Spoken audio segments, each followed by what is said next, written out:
Hello, everyone.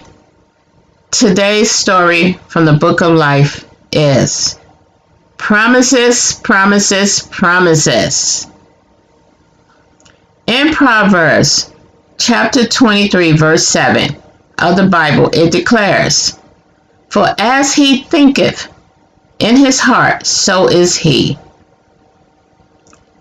One must character inspect in order to find out what's in a person's heart. We must do this. Let's take a look at this short story from the book of life. Patricia and Bernard have been friends since the age of 5. Patricia's parents purchased a home next door to Bernard's family home when she was 4 years old. Bernard's mother, Janice, came over with cookies to welcome Patricia's family to the neighborhood. From that point on, Patricia and Bernard's mother became the best of friends.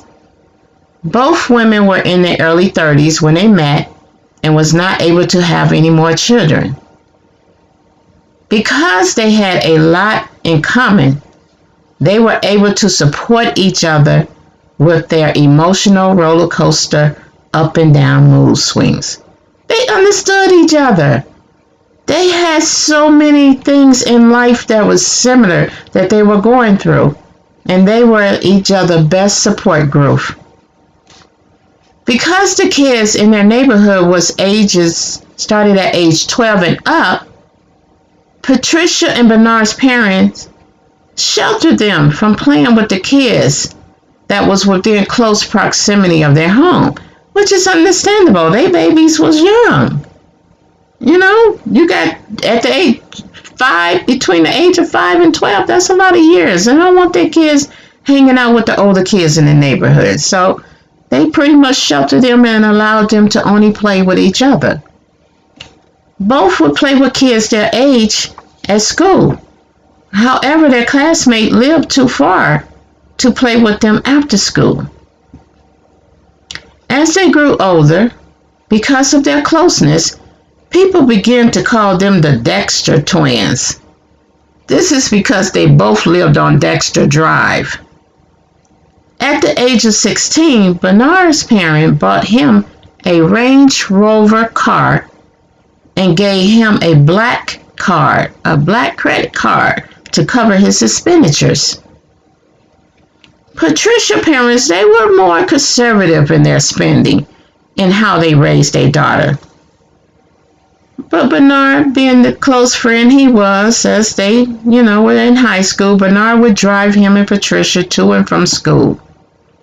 When Patricia started working part-time after school, Bernard would pick her up, assuring that she made it home safely. He really considered Patricia his little sister, since he was 3 months older than her, and because they grew up together. They met at the age of 4 and became very close by the time they started school at the age of 5. In turn, Patricia loved and respected Bernard as her older brother.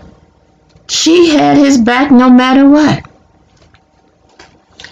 Patricia noticed Bernard's popularity grew while they were in college. Every day, Bernard had a different girl on his arm or riding in his car. Patricia was dating Bernard's friend, Randy. Randy would tell Patricia about the unfulfilled promises Bernard would make to the girls that was hanging around him. Because Bernard would use his black card to wine and dine these girls, they believed in the promises he made to them. Patricia, she would listen to Randy, but she remained neutral. She never gave an opinion. But she knew what Randy was saying about the unfulfilled promises Bernard made to the girls was true. She knew this because the young ladies began to confide in her. After all, they named them the Dexter twins. So people began to really look at them as brother and sisters. So these ladies would come to Patricia and tell her about her brother. The young ladies would tell Patricia about Bernard having them spend their monthly allowance and book money to cover weekend trips, while his black card, this is what he told them, that his black card was on temporarily 3-day hold because of suspicious activities of usage in another state. So he would tell them this, and they would believe him. Then the young ladies would spend their money without question because they witnessed Bernard previously using the black card to wine and dine them, and on occasions, him taking them shopping to purchase a nice outfit. So they didn't question him. They college kids. They go by sight. We see this, we believe it. When the ladies asked for reimbursement for the money they spent to cover the weekend trip, Bernard would act like he did not know what they were talking about. Then he would remind the ladies of what he'd done for them when they became irate with him. He would call them gold diggers who is only with him because of what he can provide to them. Bernard's popularity in college began to cease prior to graduation. Go figure. Bernard and Patricia,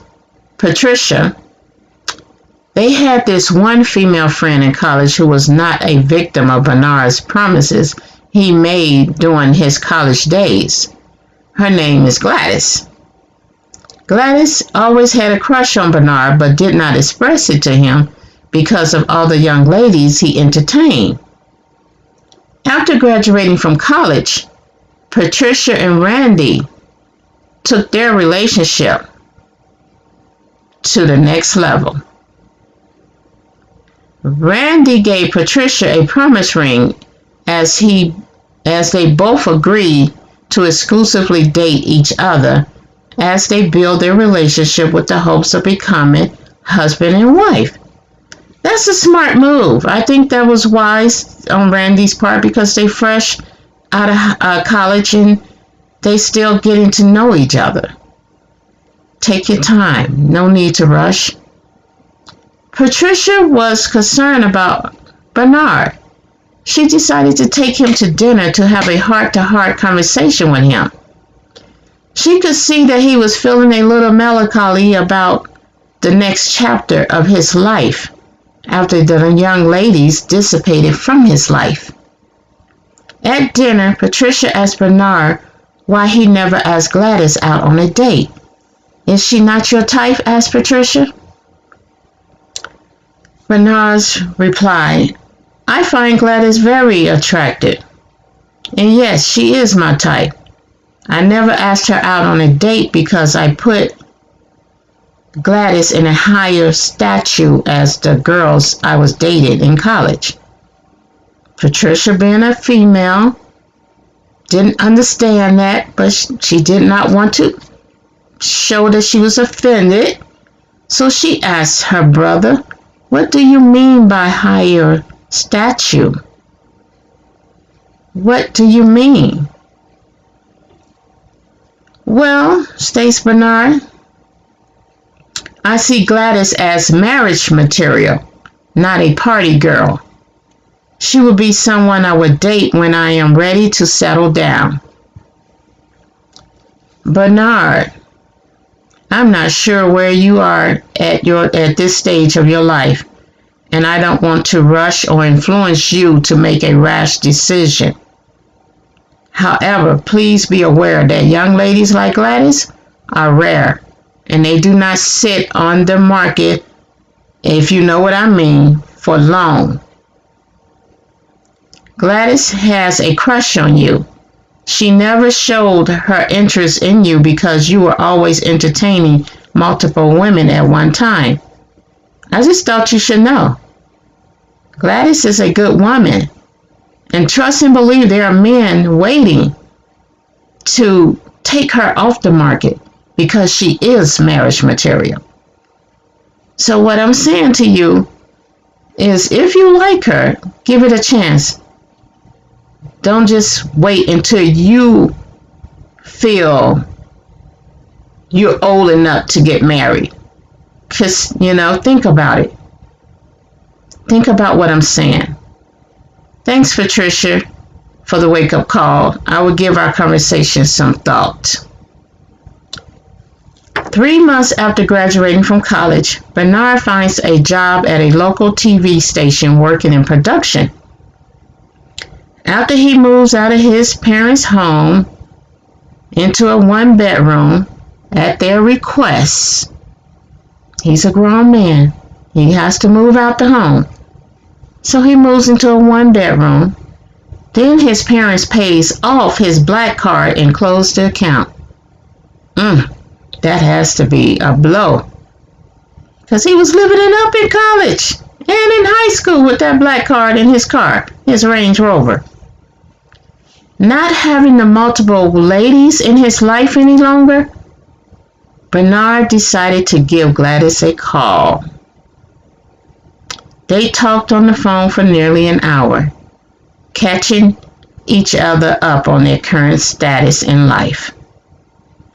Bernard finally had the courage to ask Gladys out on a date. He waited a whole hour talking to her. Finally got up enough courage to ask her out on a date. She accepts his offer. However, Bernard missed the excitement. He missed the excitement from his college days. He loved spending money without restriction. He loved how people looked up to him and wanted to be around him because the sky was the limit. He was well known among his peers.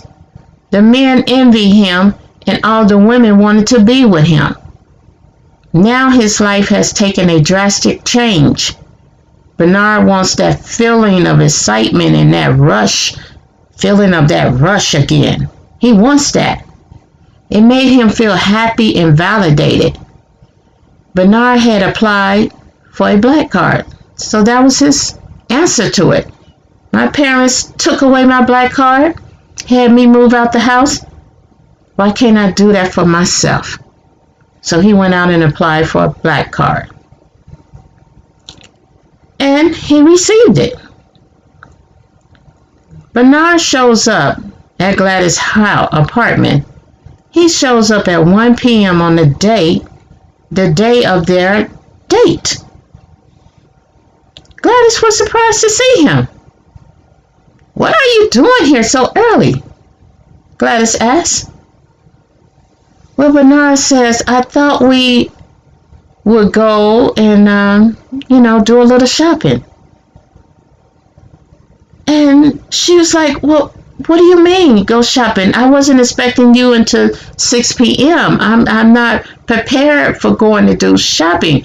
I'm not understanding." And then so Bernard says, "Well, I know this was not part of the original plan, but I come to take you shopping. I want us to be able to dress accordingly for the 5-star restaurant that we are going to dine at tonight." He says, "I was going to surprise you, but I guess I have to let you know I am taking you to Le Marmalade restaurant." "Wow," states Gladys. "Le Marmalade? That's an expensive, fancy restaurant on the other side of town." Well, Bernard says, "Well, this is a special day, and I want it to show in where we dine for the evening." So Bernard is there to impress. He's there to get that excitement back that he had in his college days.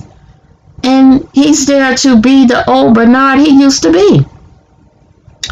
So she goes with him shopping, and Bernard spends $900 for Gladys' dress.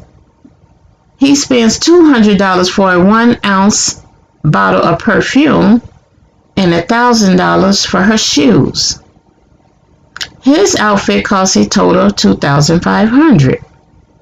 They were dressed to impress when they pulled up to the valet parking at the restaurant. They looked and smelled like money. The parking lot attendants was making sure they handled them with care in hopes of a huge tip. The combined meal for the two cost $1,000, and with the 25% gratuity, the total bill came to $1,250. And to think, the couple did not order an appetizer or dessert. Gladys noticed Bernard paid with a black card for dinner, and she also noticed he used a black card earlier when they were shopping. At dinner, Bernard, he expressed to Gladys that he was looking for a wife. He was moving swiftly. And I mean moving swiftly.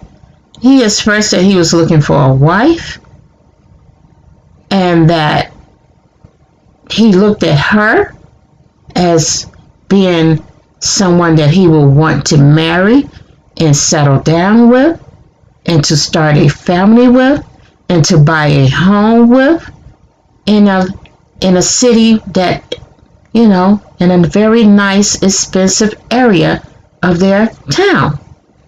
He's telling her all this stuff. He's mesmerizing her with all of these things. He's telling her that he wanted in life, and he wanted with her. He tells her that his desire is to one day marry her and have all of these things, and that he wants them to right now to start dating each other exclusively in order to one day receive these things. Gladys was for it. Gladys stated that she would love to be in an exclusive relationship with him. She expressed how she always liked him and that she prayed that one day they will become a couple. Well, let me tell you, Gladys must have had some faith because she got what she prayed for. Exactly what she prayed for. 1 year after dating, Bernard purchased a 10-carat diamond engagement ring for Gladys. And he asked Gladys to move in. With her. He asked to move in with her in order to save money for their dream home. So after, see, what Bernard does is, once he give you something, he buys something for you, then he states other things that will cause you to maybe think about it and not go for it. But you let it go. You don't question it because the man came with a 10-carat ring, an engagement ring.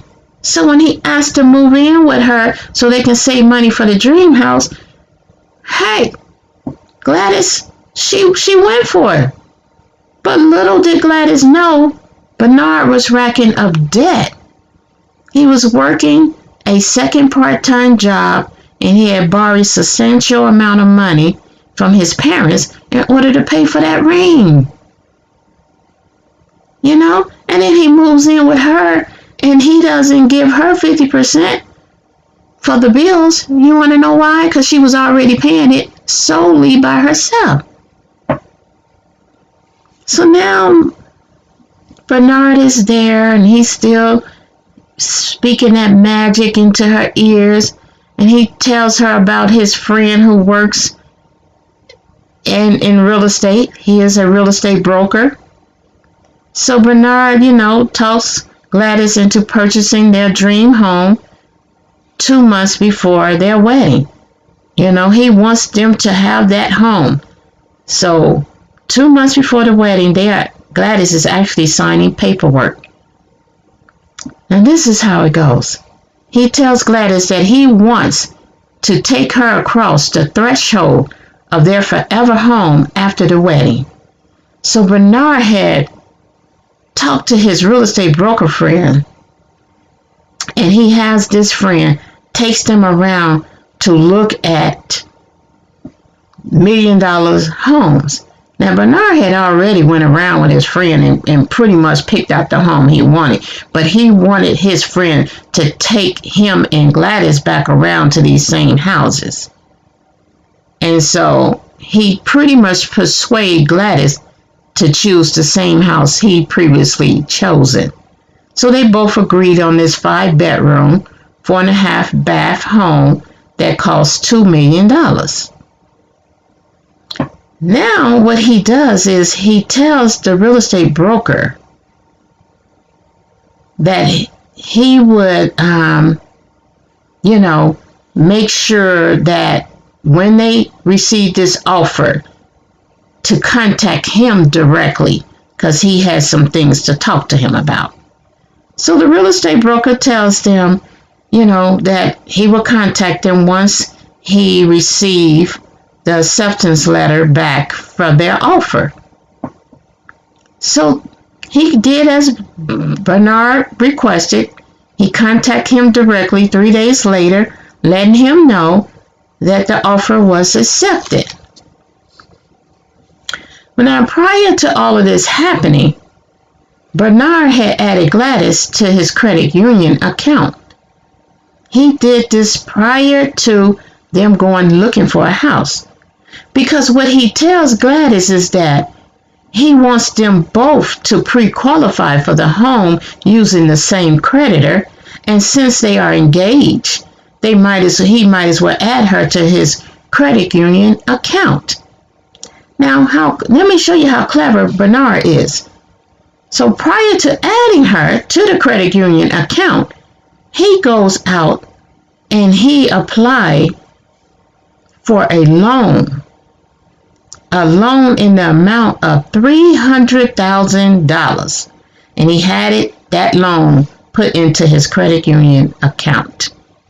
So when he brings Gladys over and add her to the credit union account, she will see that he already has $300,000 in his account.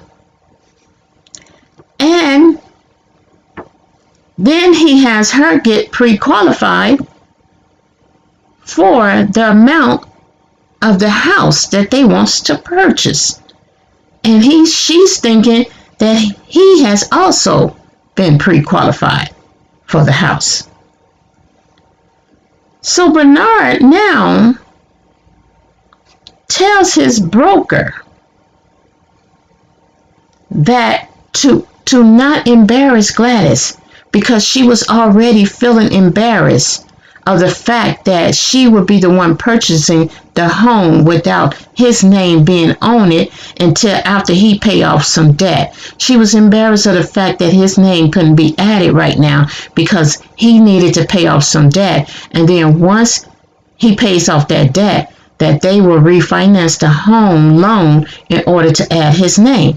So this is what he tells the broker. He says, because as you can see, my wife has a very lucrative business, medical clinic. She's the owner of a medical clinic. So she don't want it to make it seem like that she's buying a man. So he explains this to the broker. That broker could care less.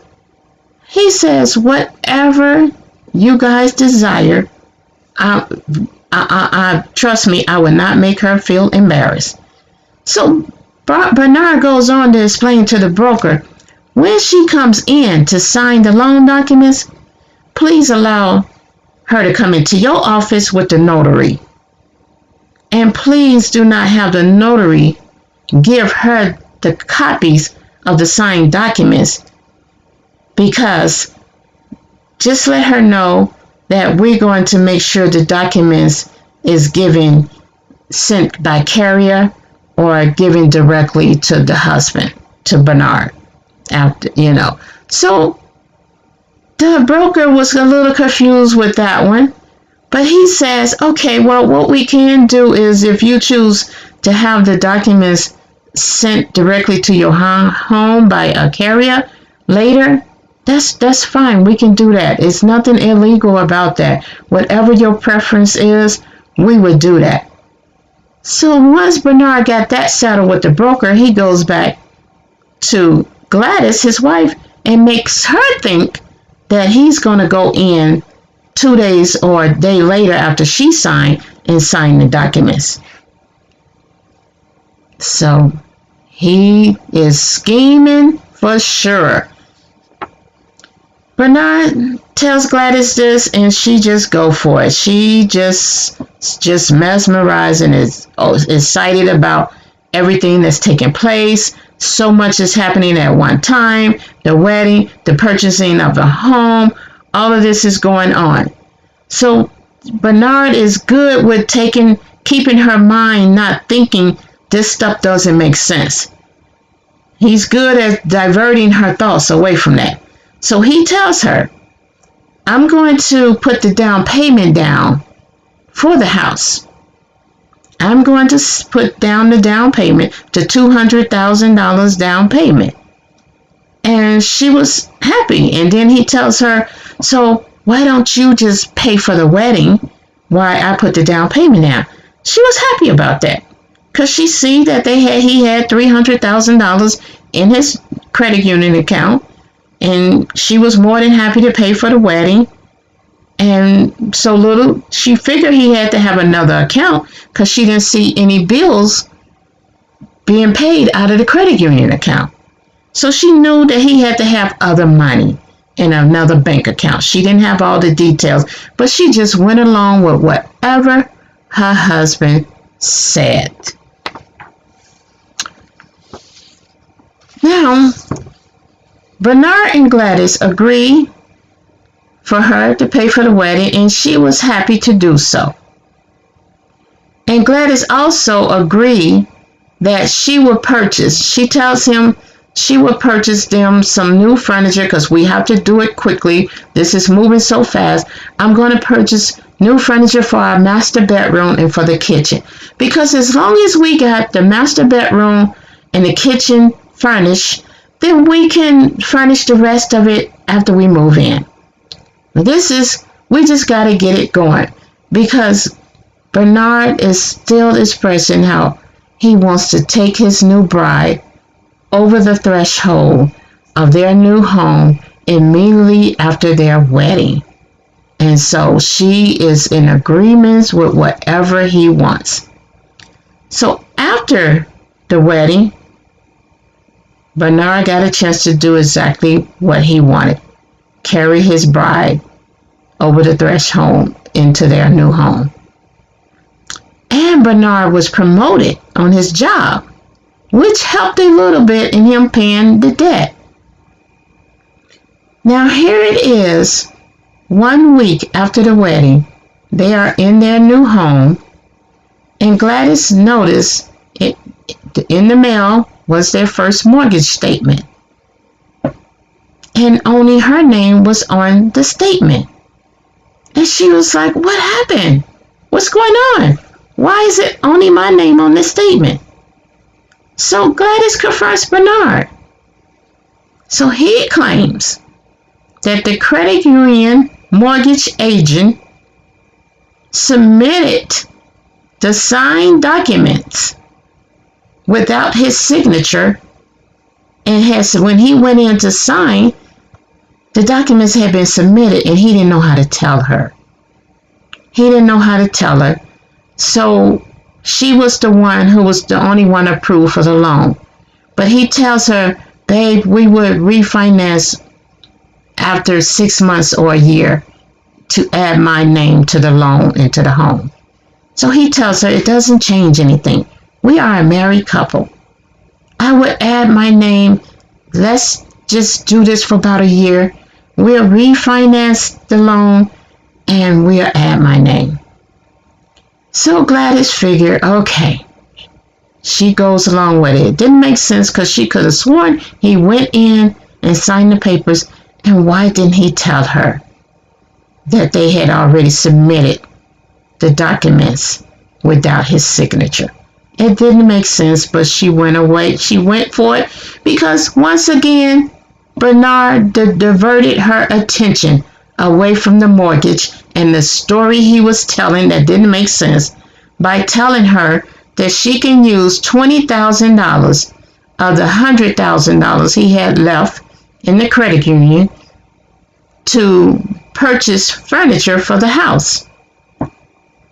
Now Gladys thought to herself, $20,000 would barely furnish the living room and dining room together. She said, barely. She said, I will have to match that in order to at least get the living room and dining room furnished. And then she tells him, she says, okay, I would match. She said, I will furnish. She tells him, I'm going to furnish the living room and dining room only. And then later on, we both can come together and put furniture in the remaining bedrooms as needed. Right now, we don't need it. But as our family grow and as we, have company over, right now is not the time, then we will furnish the remaining bedrooms. So Bernard was glad he was able to divert her attention again, and she went along with it once again. Now that Bernard and Gladys are living together as husband and wife, she began to notice he appears to be having many melancholy, sad moments. When he's not working long hours, he sits in their bedroom in the dark. Now see, to Gladys' understanding, the long hours is on one job. She do not know her husband actually have 2 jobs. But she see that when he's not working these long hours, he's sitting in their bedroom in the dark. Also, she noticed that he doesn't show affection. Suddenly, Gladys realized Bernard never shown any form of affection whatsoever. She had always allowed his bubbly personality blind her from seeing his authentic self. But now that he's feeling down, she beginning to see a different Bernard. And she becomes concerned and worried. So Gladys pleaded with Bernard to seek counseling with her. She tells him she feared their marriage will not survive a year if they don't go to counseling. Bernard, realizing it was difficult for him to keep himself up in high spirit, agreed with his wife. He didn't know what else to do. He was up to his elbows in debt, and he knew that he couldn't keep trying to make life exciting for him because he couldn't keep up with his financial, needs the way his parents did when he was a teenager. So I don't have no other choice but to go to counseling with my wife. So after 3 months of counseling, the psychologist came to a conclusion. 3 months of getting to the heart of things, finding out what's going on. The psychologist concluded that the swift shift into life as an adult has a dramatic change on Bernard. He was just thrown into the life of adulthood. It was, and it was a major change for him. A major change. Because his parents suggested he get out, get his own apartment. They took away his black card. And that was dramatic for him. Throughout Bernard's childhood, his parents expressed their love by buying him whatever he wanted. They gave him a black card to cover his expenses at the age of 16 and bought him a Range Rover car at the age of 16. Bernard realized in his early stages of life, fortune bought him, it paid for the attention he received and affection without recourse for who he was as a person. It paid for attention and bought him affection. People didn't question who he was. He made financial promises to people that he did not keep. He caused people to get into debt because of the promises he made. No one checked his credibility for the promises made because he was the big man on campus in college, spending money lavishly, taking people to 5-star restaurants and throwing huge parties on his black card. What people did not know is that Bernard's spending habits was his way of expressing love. and receiving affection from the people who cheered him on as they enjoyed being in his company because of the financial good time he gave them. Bernard gave to people what he received from his parents. He gave what he received from his parents. Bernard doesn't know how to express love outside of showing people a good time. When he cannot express love in the only way he knows, it causes him to become sad and to withdraw from people. Now that he knows the cause, he knows, Gladys knows, the psychologist has expressed the cause of his lack in affection, his sad moments, and his isolation from socializing. The psychologist tells him we can work on coming up with strategies to change these behavioral traits. The psychologist tells them, I recommend weekly personal counseling for Bernard and once a month family counseling with you both. Bernard and Gladys both agreed to the counseling. Now, Bernard is a person we can look at and classify as a privileged kid who has never received a hug, a kiss on the cheek, or words of admiration from his parents. Yet he was spoiled with lavish gifts and money without limits. He does not know how to handle emotions outside of the scope of spending and having a good time partying or being popular among his peer groups. He doesn't know how to handle emotions outside of that. So he stayed to himself and he's sad. Now, people like Bernard, what we have to understand is when someone like this come into our life and we're dating someone of his stature and the way he is, we must look for their true, authentic, personal character traits.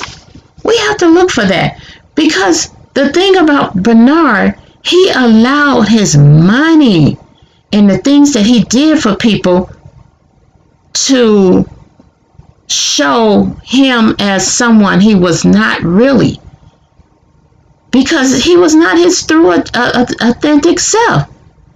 And a lot of times we will look at this and we will make serious relationship decisions based off how a person spend or what they have. We looked at their material things and we look at how they just throw their black card out there and spend money, and they are the ones that pay for all the parties and doing these lavish things.